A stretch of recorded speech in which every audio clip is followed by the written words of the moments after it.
Hello friends, this is Ravi Parmar and in today's video I'm going to talk about banking system in India। तो उसका जो part 1 है उसके बारे में हम बात करेंगे।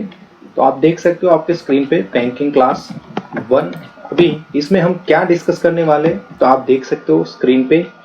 We are going to talk about cost of fund, then yield किसे बोलते हैं उसके बारे में बात करेंगे, देन नेट इंटरेस्ट मार्जिन जिसे एनआईएम बोलते हैं तो उसके बारे में हम बात करने वाले। तो ये जो टर्म्स आप देख रहे हो ये टर्म्स क्या होते हैं, जैसे कि cost of fund, yield, net interest margin. तो देखते हैं कि इसको समझने के लिए आपको कुछ बेसिक कुछ चीजें बैंक के बारे में आपको समझनी पड़ेगी, जिसमें एक है banking liabilities.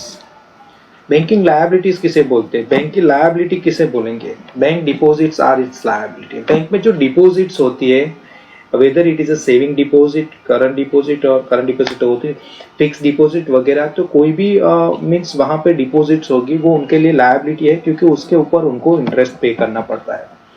Now see, saving account, current account and fix deposit, ये तीनों ये बैंक डिपॉजिट की कैटेगरी में आते हैं। तो ये इनके लिए क्या होती है, लायबिलिटी होती है।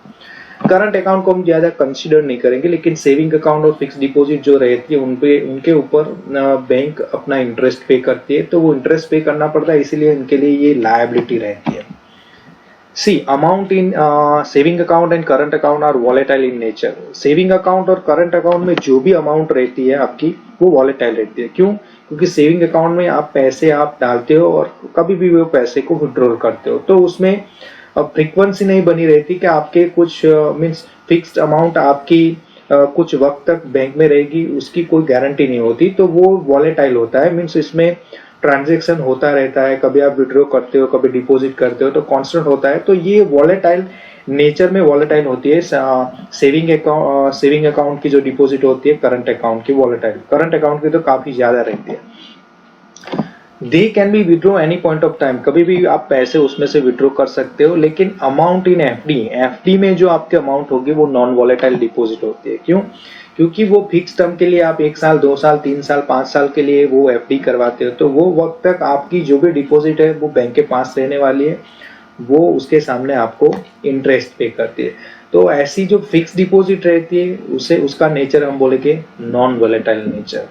तो एफडी होगी, सेविंग अकाउंट होगी, उसके अंदर जो भी डिपॉजिट होगी उसके सामने वो आपको इंटरेस्ट पे करते हैं, इसलिए वो बैंक की लायबिलिटी। अभी इतना समझो। Now see, asset of bank, ये तो बात की बैंक की लायबिलिटी कौन है। बैंक की एसेट क्या है, थोड़ा उल्टा हो जाएगा।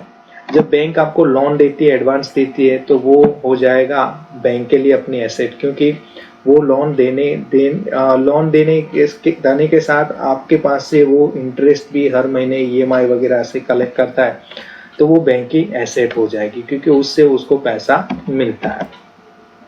नाउ और एक टर्म है कॉस्ट। बैंक की कॉस्ट क्या रहेगी, इंटरेस्ट रिक्वायर्ड टू पे all deposit is called cost. Bank की कॉस्ट क्या रहेगी, जो भी इंटरेस्ट वगैरह वो पे करेगी, किस पे, आप एफडी करवाओगे या सेविंग डिपॉजिट में पैसे रखोगे तो उस पे वो इंटरेस्ट आपको मिलता है। डेली रूटीन पे इंटरेस्ट कैलकुलेट होता है अभी, तो वो इंटरेस्ट आपको मिलता है, तो वो बैंक की कॉस्ट रहेगी।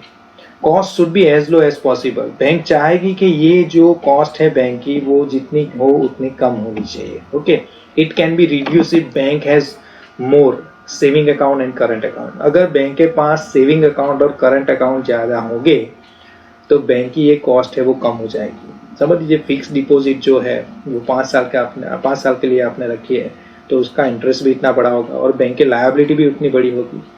तो अगर सेविंग अकाउंट और करंट अकाउंट है उसमें जो इंटरेस्ट होता है वो काफी कम होता है एफडी के मुकाबले, एफडी का ज्यादा होता है, तो वहां पे लायबिलिटी बढ़ जाती है।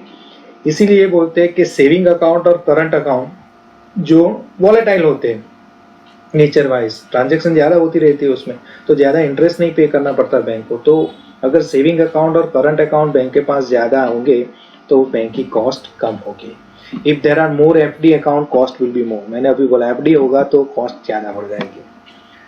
अगर बैंक की इनकम की बात करें तो the interest earn by bank on loan and advance, आपको लोन और एडवांस दी जाती है बैंक के द्वारा, उस पर जो इंटरेस्ट अर्न करता है वो बैंक की इनकम बोली जाएगी।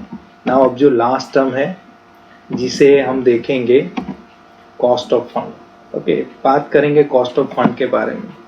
Average expenditure of fund is called cost of fund. जो एवरेज कॉस्ट होती है, एवरेज एक्सपेंस होता है बैंक का, उसे ही बोलते हैं कॉस्ट ऑफ फंड। यील्ड किसे बोलेंगे, मीन्स जो भी एक्सपेंसेस बैंक को लगता है उसकी एक एवरेज निकाल जाती है, वो बोला जाता है कॉस्ट ऑफ फंड। यील्ड किसे बोलेंगे, average income of bank is called yield.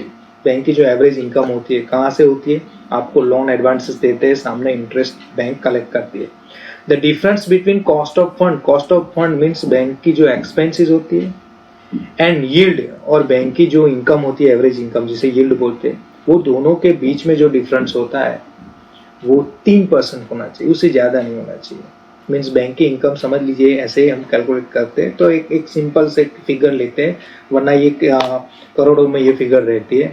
तो हम ऐसे ही फिगर लेंगे कि समझ लीजिए 20 रुपये बैंक की यील्ड है, मीन्स बैंक की एवरेज इनकम है, और 15 रुपये और 18 रुपये है बैंक की कॉस्ट ऑफ फंड, बैंक का एक्सपेंसेस।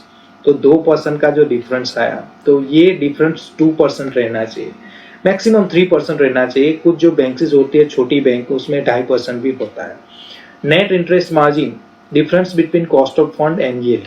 अभी ये नेट इंटरेस्ट मार्जिन, ये 3 टर्म से हमें पढ़ने थे। कॉस्ट ऑफ फंड तो बैंक का जो एक्सपेंस होता है, बैंक की जो एवरेज इनकम होती है इसे यील्ड बोलते हैं, और ये भी दोनों के बीच में जो डिफरेंस रहता है उसी को बोलते हैं नेट इंटरेस्ट मार्जिन। अभी ये नेट इंटरेस्ट मार्जिन को यूटिलाइज कैसे करेंगे, तो नेट इंटरेस्ट मार्जिन कहाँ पे होता है, बैंक की जो एक्सपेंसेस होती है, जैसे सैलरी पे करनी है, रेंट पे करना है, बैंक के फर्दर एक्सपेंस के लिए, ऑपरेशन के लिए जो खर्च होते हैं वो यूज करना, और बैंक का प्रॉफिट वगैरह शेयर करना, उसके लिए भी नेट इंटरेस्ट मार्जिन का यूज होता है।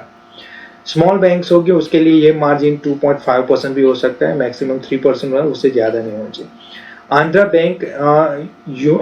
Bank, United bank of India, state of Mysore, ये जो मैंने बोला स्मॉल बैंक्स होती है उसका एक एग्जांपल है। तो ये सारी बैंक है जो स्मॉल बैंक्स है, और इनके लिए ये क्राइटेरिया, उनका जो नेट इंटरेस्ट मार्जिन 2.5% रहता है। तो दोस्तों हमने ये वीडियो में बात की कि नेट इंटरेस्ट मार्जिन क्या होता है, कॉस्ट ऑफ फंड क्या होता है, यील्ड क्या होता है, जो एक बेसिक नॉलेज है आपके लिए। अगर बैंक को आप अच्छे से पढ़ना चाहते हो, बैंकिंग को, तो ये नॉलेज है। दूसरी हमारी जो वीडियो अभी आने वाली है उसके बारे में हम कासा रेशियो के बारे में बात करेंगे, सेविंग अकाउंट के बारे में बात करेंगे, करंट अकाउंट के बारे में बात करेंगे, और हो सके तो फिक्स डिपॉजिट के बारे में भी बात करेंगे। तो दोस्तों ये वीडियो अगर आपको पसंद आई है तो आप जरूर से हमारे चैनल को सब्सक्राइब करिए, और प्लीज़ लाइक जरूर करें ताकि हमें थोड़ा मोटिवेशन मिल जाए। Thank you very much.